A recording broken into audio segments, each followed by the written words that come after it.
Primitive rhythms and the ancient cult of Voodoo are the heartbeat and lifeblood of the people who live in one of the world's most miserable countries.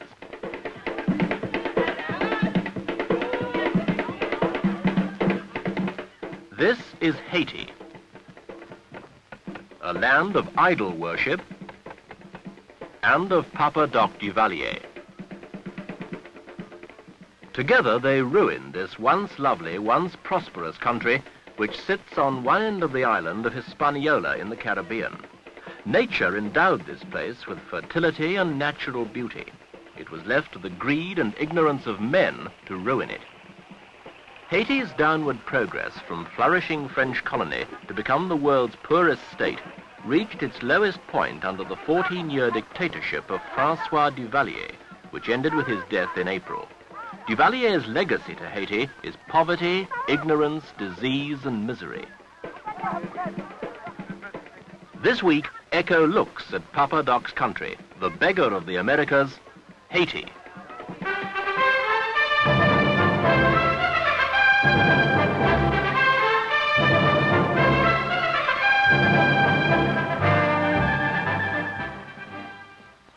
Life is not only meager in Haiti, but short. Malnutrition and ignorance combine to limit life expectancy to a mere 42 years. The principal medical services in the country were provided by a few volunteer teams who fought a losing battle against the power of voodoo priests and witch doctors who hold the bulk of Haiti's 5 million people under their spell.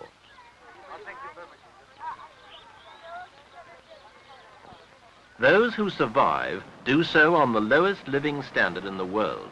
For most, scratching a living from the earth and offering its fruits for sale in a buyer's market is the only way to subsist. The average earnings in Haiti have remained at the starvation level of about $70 a year ever since Papa Doc Duvalier took over the country. But most of Haiti's densely packed population manage on less.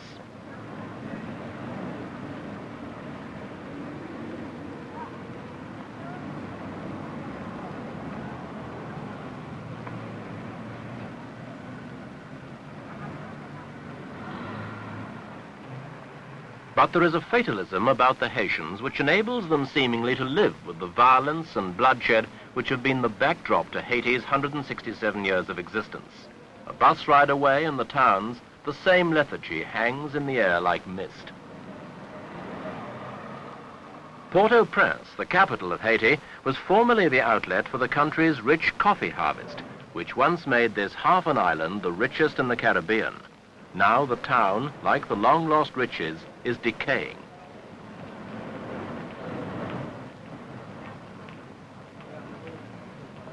But there are still the rich in Haiti. They live in these curiously styled colonial homes in the suburbs of the capital. As for the poor, their interests were only temporarily engaged some years ago when Papa Doc created Duvalierville.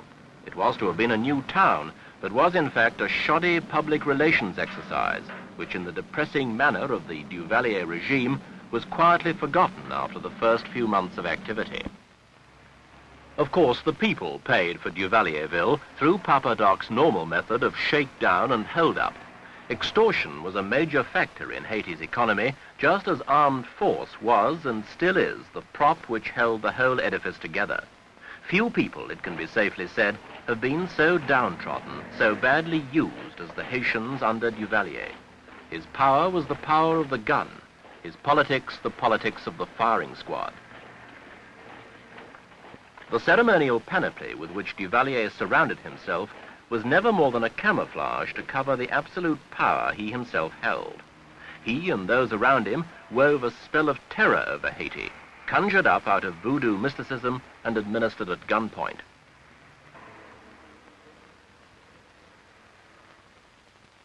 Understandably, perhaps, Duvalier rarely spoke to visiting pressmen. When he did so, he countered any suggestion that his was a despotic regime with bland denials and in tones of injured innocence. This interview with an American reporter is typical. Who can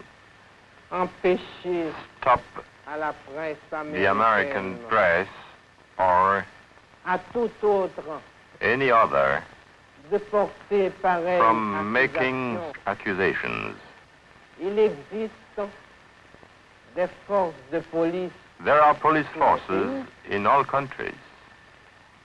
et je ne crois pas I do not think que la police the de mon police pays of my country puisse être retenue can be comme considered particulièrement more brutal than any other. les agents de l'ordre The forces of law et de la sécurité and order ont fait have leur done devoir. their duty. While there may have been germs of political opposition, they were rarely heard inside Papa Doc's Haiti.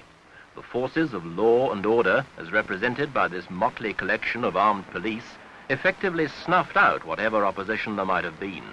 Ill-trained except in violence, inefficient except in extortion, they would have been laughable had they not been so deadly.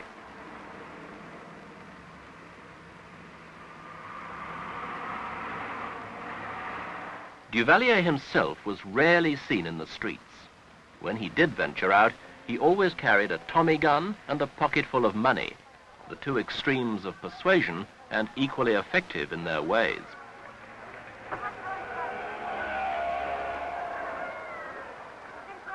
And there were always the Tonton. In fact, a band of armed thugs with absolute power of life and death, the Tonton Macoutes were vested with dark and mysterious power in the half-world of Voodoo. In the popular imagination, the Tonton Macoutes represented a deity which could snatch men away and carry them off to a kind of hell, and the reality was not far behind the fable.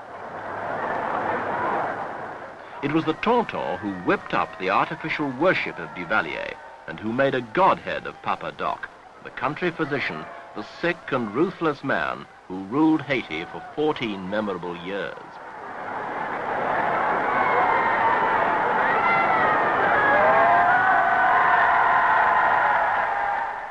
Duvalier was enthroned as Haiti's president for life, but was determined that his creed should endure beyond death. He appointed his son, Jean Claude, as his successor, a move endorsed without dissent by a national referendum earlier this year. For the Haitians denied him nothing. He used his scroll of office like a wand to spellbind the poor and ignorant into the belief that Papa Doc's medicine was good for them.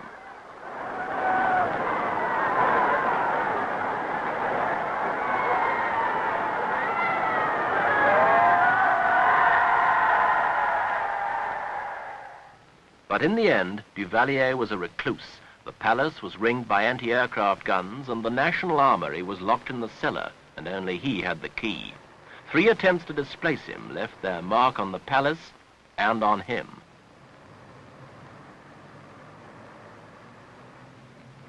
Like many other dictators, he was his own prisoner.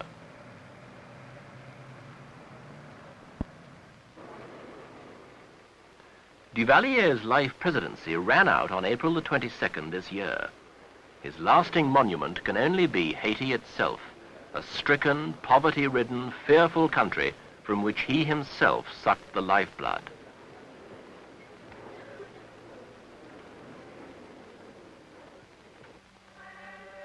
Before he arrived, Haiti was a state of revolution, plot, assassination, and backstabbing.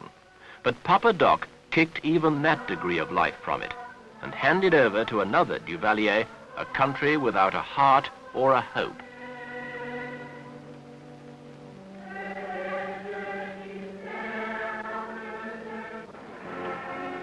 When they carried Papa Doc to his grave, some of his people wept for him. And perhaps that is the greater tragedy, for few men ever deserved fewer tears. Outside observers had confidently predicted that his death would trigger off a revolt against all he had lived for. After 14 years of Duvalier, they said, Haiti would revenge itself on him and those who helped him cling to power. But it didn't. Instead, they wept to see him go.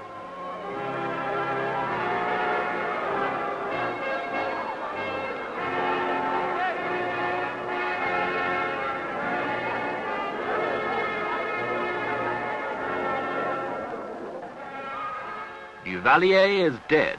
Long live Duvalier. The high priest has departed, But for the time being anyway, the spell he cast remains unbroken.